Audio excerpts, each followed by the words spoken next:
Hey, what's up everybody? How you doing? Welcome back to Karpo Gaming and another Destiny 2 video. It is Xur Day, Friday for March 8, 2024, and Xur is actually back in the tower. So we're going to check it out and see what Xur has for us today. Let's go! Once again, thanks for watching everybody. Without further ado, ladies and gentlemen, let's get started. Now the way this is going to work out, Xur can show up at one of three different locations and he's going to stick around for a few days until right about reset.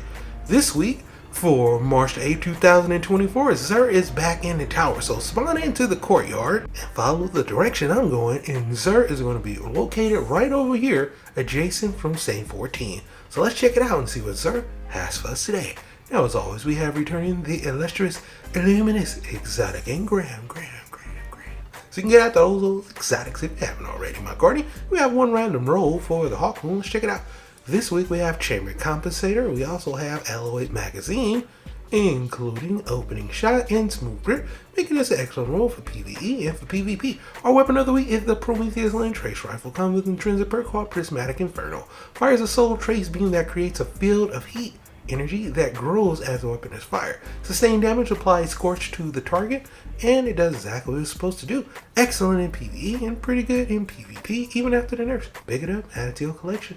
Next up, we have the 6 Coyote Chest Armor. Comes with an intrinsic perk called Double Dodge, which is going to give you 2 dodges, which is pretty cool. So there it is for the Hunter. If you don't have it, pick it up, add it to your collection. Moving on, we have the Ashen Wake Gauntlets. This is going to be for the Titan. Comes with an intrinsic perk called Bring the Heat. Fusionate, gain increased throw speeds, explode on impact, and stun unstoppable champions. Final blows with fusion grenades grants grenade energy, and it's pretty good in PvE and just decent in PvP. And last but not least, for our exotics, we have the Apotheosis Veil. It's going to be an exotic for the Warlock class, coming with the intrinsic perk called Unstable. Immediately regenerate health, melee, grenade, and rift energy for you and your nearby allies upon activating your super. After your super ends, temporarily gain greatly increased melee and grenade regen. All of that, and it's just meh. I'm just keeping it real, but it's decent in PvE and it's decent in PvP. If you don't have it, pick it up and add it to your collection. Moving on, we have our legendary weapons. We have the Brass Attack sidearm, aggressive, hard-hitting 2 bursts, kind of rare. 325 on the RPM, reload masterwork with some pretty decent traits on here, leaning more towards the PvE side of things, but it still should be decent in PvP. So if you don't have it, try it out. It should be pretty decent. Okay, moving on, we have a Legal Action 2 Pulse Rifle. This one's going to come with a range masterwork, which is always a beautiful thing. It has some pretty good stats on this one as well, like Feeding Frenzy, middle of the road as far as PvE or PvP is concerned. So have some fun with it. 340 RPM, pick it up if you need it.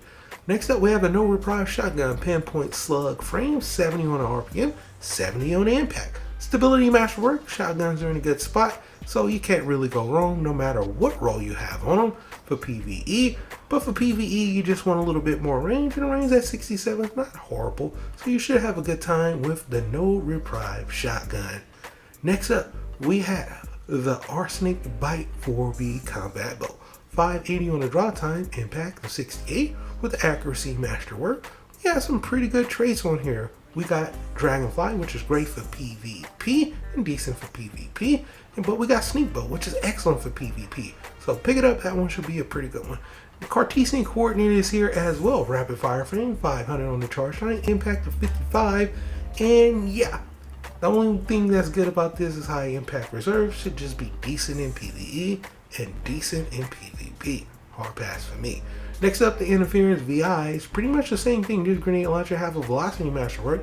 That is the best thing you got going for it. Other than that, it's not a great roll. So hard pass for me for this grenade launcher. Can't recommend that.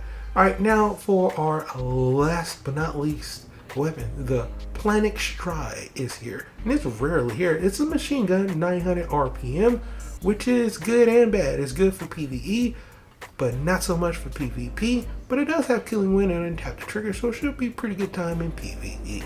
Now for our legendary set, we have the Warmind set. And this one comes with the Surface Sensory Array, which grants you 5% extra reputation for the exo frames. If you're doing those old missions and you are a new light player, this is probably a set that you want to pick up, because other than that, it's not really good as far as stats is concerned, and as far as transmog is concerned. Some of the pieces are decent, but none of them look fantastic. Let's just keep it real. So if you're going to pick them up, you're going to be picking it up just for that perk alone. Let's move along to our lovely Titan class, and this is what the Warmind gauntlets look like for him.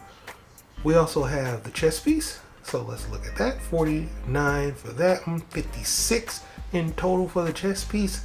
So like I said, it's not really great rolls as far as stats is concerned. You're going to be getting this just for the Surfer Sensory Array or just for Transmog. Other than that, it's a hard pass for all of these pieces. But here it is, and that is what we have for our Titan class.